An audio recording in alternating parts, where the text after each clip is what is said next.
Model ஆட்சியை தவிர யாரையும் சங்கடப்படுத்துவதற்காக அல்ல. ஆணும் பெண்ணும் சமம், அனைத்து மதத்தினரும் சமம், அனைத்து ஜாதிய வேறுபாடுகள் இருக்கக்கூடாது. கோயிலுக்குள் நுழைவதற்கு கூட நமக்கு உரிமை வேண்டும். நீங்க ராமர் கோயிலுக்கு போனா அதை பத்தி நான் அதிகமா பேச விரும்பல. அங்க கூட தாழ்த்தப்பட்டவர்கள் அனுமதிக்காம ஒரு பிரசிடண்ட் குடியரசுத் தலைவர் அனுமதிக்கல. ஆனால் இன்று தமிழக முதலமைச்சர் அவர்கள் கலைஞர் கொண்டு வந்தார். பெரியார் தான் சொன்னார், கடவுளை என்று சொன்ன பெரியார் அனைத்து ஜாதியினரும் அச்சகராகலாம் என்று சொல்ல வேண்டும் சொன்னால் அதுதான் திராவிட மாடல். இந்த அனைத்து ஜாதியினரும் அச்சகராகலாம் என்று சட்டத்தை கொண்டு வந்திருக்கிற முதலமைச்சர் நம்முடைய தமிழக முதலமைச்சர் தலைவர். அதுதான் உரிமையை மீட்போம்.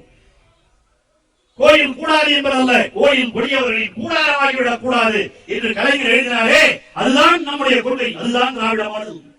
நமக்கு பிரிவினைவாதம் அல்ல, மத்தியில் கூட்டாட்சி, மாநிலத்தில் சுயாட்சி என்ற மாநில உரிமைகளை மீட்பதுதான் நம்முடைய நோக்கம். தயவு செய்து எண்ணி பார்த்திட வேண்டும். அதற்காகத்தான் தமிழக முதலமைச்சர் அவர்கள் நான் சொன்ன இந்த பல்வேறு திட்டங்களை கொண்டு வந்திருக்கிறார். ஆனால் மத்தியிலே இருக்கிற, ஒன்றியத்திலே இருக்கிற பாஜக ஆட்சி சொன்னதை ஏதாவது செய்திருக்கிறார்களா? 350 ரூபாய் கிட்டத்தட்ட நமக்கு பெட்ரோல் இருக்கின்ற நிலைமை மாறி இன்னைக்கு 700 ரூபாய் பெட்ரோல் இருக்கிறது சொன்னா,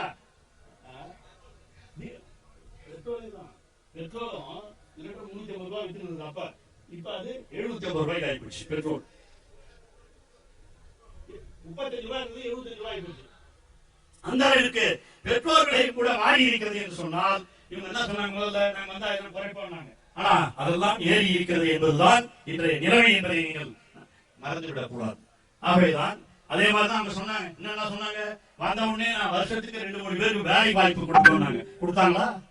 எல்லாருடைய வங்கி கணக்கிலேயும் 15 லட்சம் ரூபாய் வரவு வைத்திருக்கிறார். மக்கள் அடிப்படையிலே தொகுதிகளை திருப்பது இப்பொழுது கூடாது. இருக்கிற அப்படியே குறைக்கக்கூடாது என்று சட்டமன்றத்திலே தீர்மானம் நிறைவேற்றினார் முதலமைச்சர். நம்முடைய முதலமைச்சர் தீர்மானம் தலைவர் தமிழக மக்களுடைய உரிமையை காப்பதற்காக போராடி இருக்கிறார் என்பதை விட வேறு தேவை.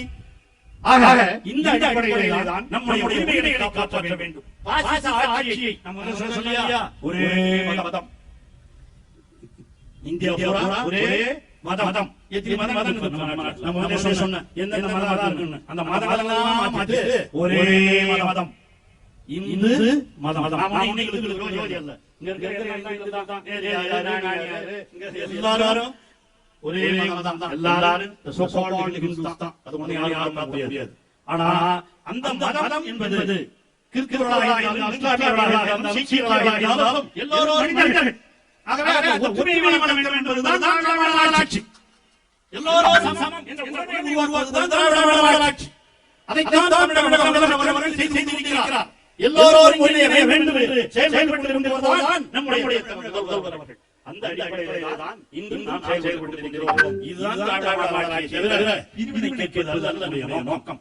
1965 சீன படையுடைய பொழுது முதலாக தமிழ்நாட்டில் அண்ணா காலத்தில் தான், பெரியார் தான். அப்படி அந்த அடிப்படையிலே சொல்கிறேன், திராவிட மாடல் ஆட்சியை நாம் காப்பாற்ற வேண்டும். அதுதான் நம்முடைய முக்கிய நோக்கமாக வேண்டும் என்று நான் உங்களை அன்போடு கேட்டுக்கொள்கிறேன். ஆகவே இங்கே நம்ம சொன்னோம்லையா, இந்த பெட்ரோல் விலை 35.40 ரூபாய் ஒரு லிட்டர்.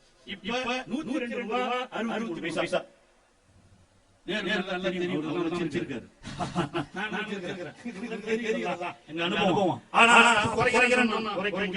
விவசாயிகள் இன்று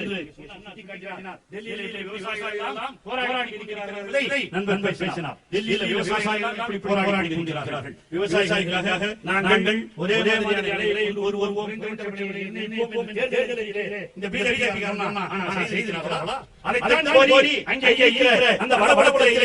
செய்திகளை உண்மைத்தன்மையுடன் உடனுக்குடன் தெரிந்து கொள்ள தி கிரேட் இந்தியா நியூஸ் சேனலுக்கு சப்ஸ்கிரைப் செய்து எங்களுடன் இணைந்திருங்கள். இப்போதும்